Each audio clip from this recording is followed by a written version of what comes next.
Today, you'll get a full story on what has happened to Top Glove and also my take on whether I'll be interested to buy it right now or not. At the start of the year, there was news that glove companies were the target of short sellers. It's not just Top Glove. Of course, they are the top of that list. But you'll see also Kosan Rubber, you see Hartalega, you see Maxis and Supermax.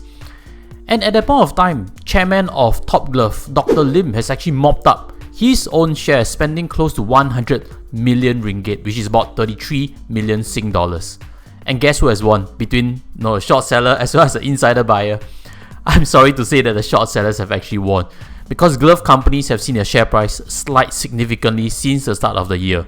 And there have been questions from the comment sections with concerns on Top Glove. That's why today we'll be addressing this topic. Firstly, you're going to get an analysis of what is happening for the glove industry. And second, my perspective on what would happen to Top Glove in terms of the share price.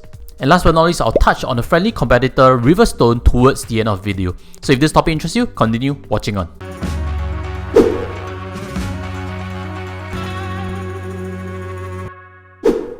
Hi guys, welcome back. Now the first thing to know about Top Glove, even though its share price has slid 70%, is that there is nothing wrong with the company.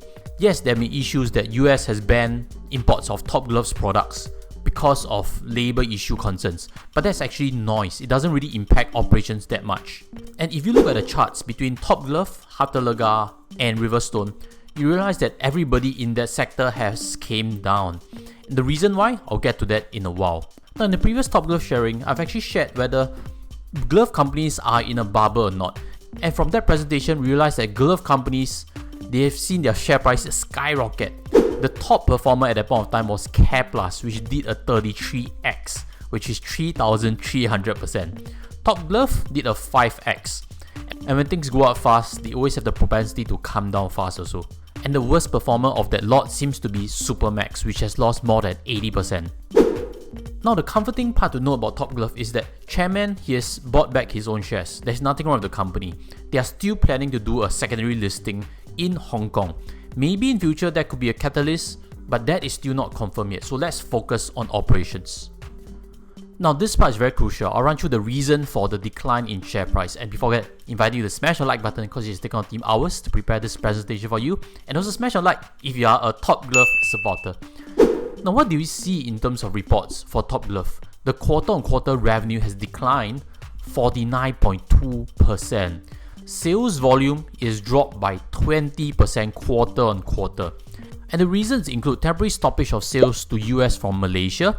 That ban has been lifted already. The second reason is production disruptions due to implementation of MCO. And in my opinion, that problem is still persisting. And the third part is lower demand from customers due to higher COVID vaccination rates. I'm not too sure about the third point because even with vaccination rates high, there is still a lot of need to do swabs and stuff which require gloves.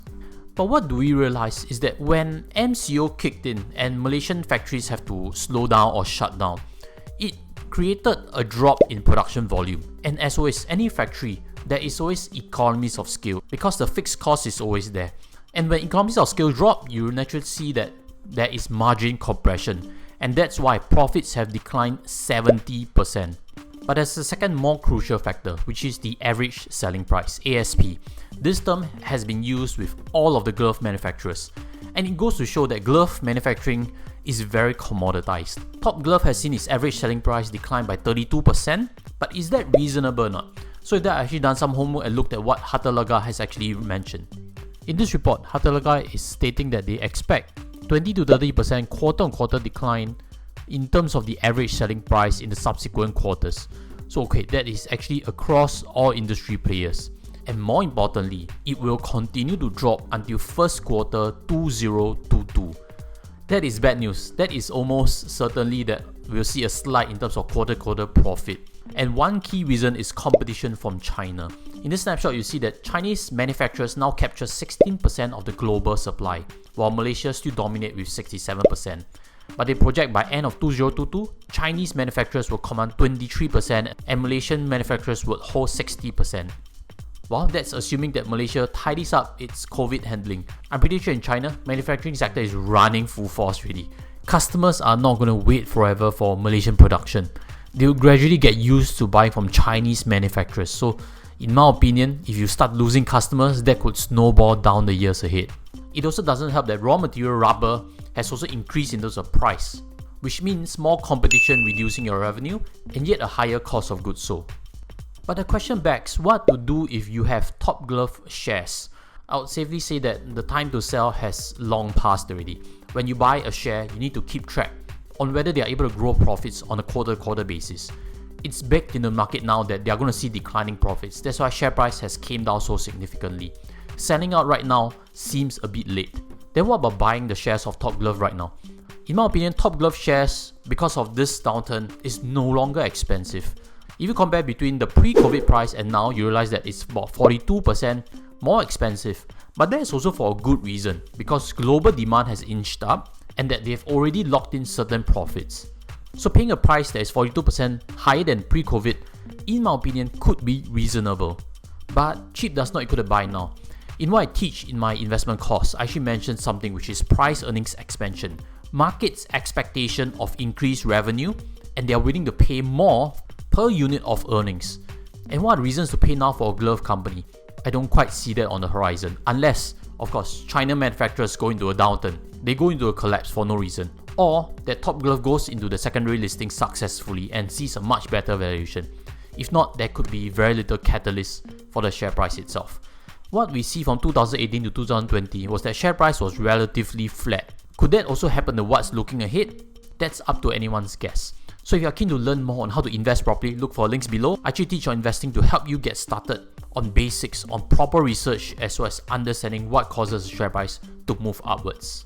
Let's pivot to a third company, Riverstone, which is something that I track a bit more closely, especially on a private members channel.